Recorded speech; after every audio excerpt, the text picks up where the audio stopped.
Hi, my name is Rebecca Rose, and I'm a voiceover artist and actor based in Melbourne, Australia. Donkey Dreaming by Eliza Allen.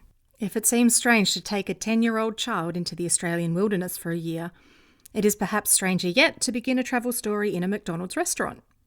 Yet that is where the morning of January 11th, 2016 found us, underneath the Golden Arches, somewhere on the Hume Highway.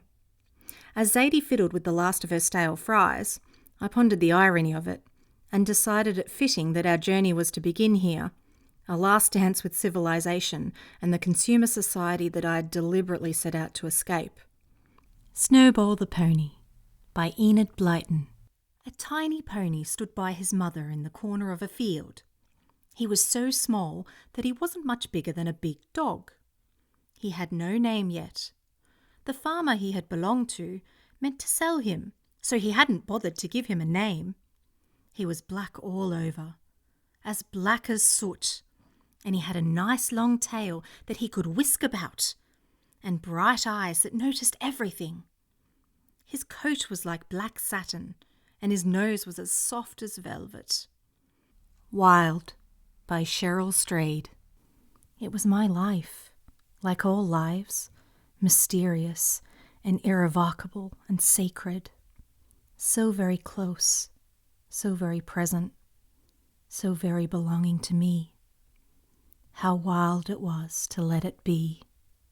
Clinical Sports Medicine by Bruckner and Kahn. Supraventricular tachycardias are not generally associated with sudden cardiac death, but usually need to be treated. Treatment may consist of abortive manoeuvres, such as Valsalva, preventative measures such as beta blockers or calcium channel blockers, or curative measures such as radiofrequency ablation. Referral to a cardiologist should be considered when symptoms interfere with the patient's quality of life. Ventricular arrhythmias are more concerning and are frequently associated with syncope or severe lightheadedness. Little Miss Chatterbox by Roger Hargraves. "Good morning," he said cheerfully.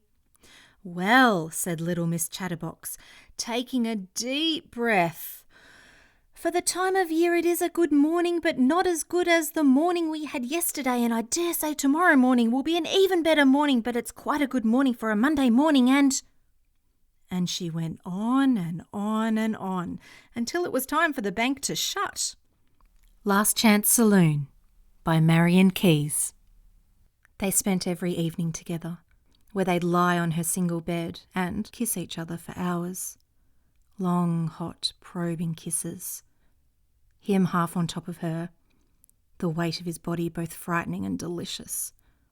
His leg thrown over her and caressing the curve of her waist, her body turned to his.